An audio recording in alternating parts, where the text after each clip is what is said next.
muitas coisas no nosso dia a dia por conta de correria, de priorizar o trabalho, de priorizar outras coisas e a saúde fica em segundo plano. No meu caso, eu já estava há uns 6 meses com uma prisão de ventre absolutamente exagerada, 10 dias sem ir ao banheiro. Quando eu fazia as fezes com sangue, com muco, ela tinha um formato diferente. Isso é uma coisa que você está em casa e fala, ai meu Deus, que nojo. Não, é importantíssimo a gente olhar as nossas fezes, porque ela diz muito sobre a nossa saúde, sobre o nosso organismo. Isso que é um formato de fita, né? Parece ela ficou achatada, né? E aí ela saía achatada, eu olhava aquilo e achava normal. Eu falava, não liguei que aquilo pudesse ser algum sinal.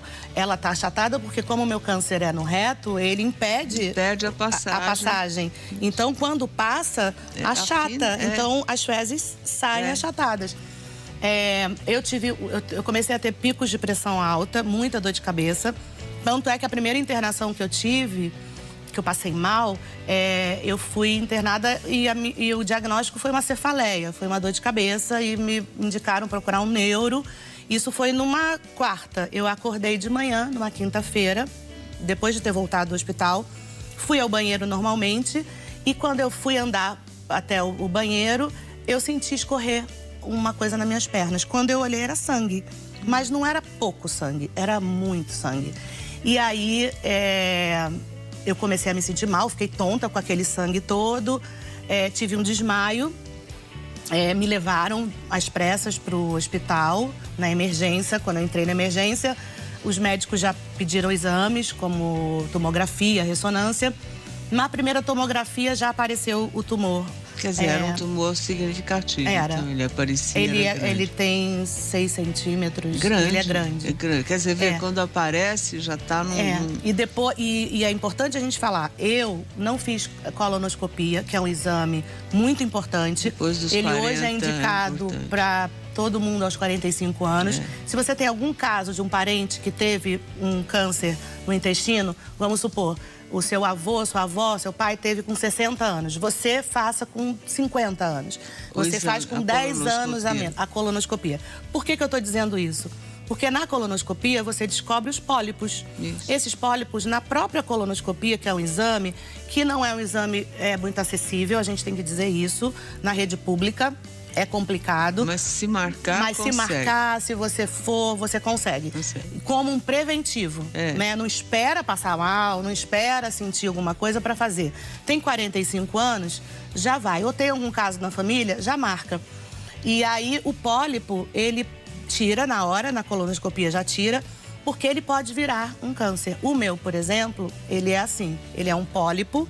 Então, ele tem 6 centímetros, mas a parte maligna dele é um pólipo pequeno no meio de uma carne, assim, esponjosa. Como se fosse uma colônia, né? Exatamente.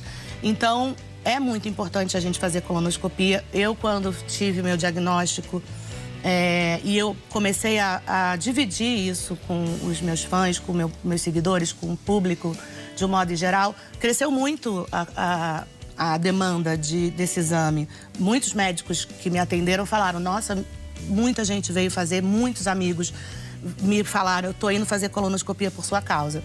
Então é importante, porque o câncer de intestino... Prevenção, é a prevenção, né? Ele cresce absurdamente. É rápido. E a quantidade, assim, se a gente olhar números de 5 anos atrás para os números atuais, cresceu muito a quantidade de pessoas doentes. Olha, gente, tem uma coisa importante, né? A Preta não escondeu as dificuldades, mostrou naturalidade. Na bolsa, por exemplo, de colonoscopia, colostomia, usada para a saída das fezes, que ela passou a usar depois de passar por cirurgias no intestino, ela teria que usar essa bolsa para sempre. E com esse exemplo, ela ajudou muito a desmistificar situações mais difíceis, né? E com essa franqueza dela, esse jeito só dela, né? De não ter vergonha de mostrar as coisas, se pode ajudar alguém, né? Ali na frente. E essa conversa toda era em função disso, né? De um alerta e tudo mais. Eu acho que faz toda a diferença no Brasil, mesmo com as dificuldades que a gente tem na área de saúde, de atendimento, né? Mas aí, como ela disse, né? Para você fazer exames, né?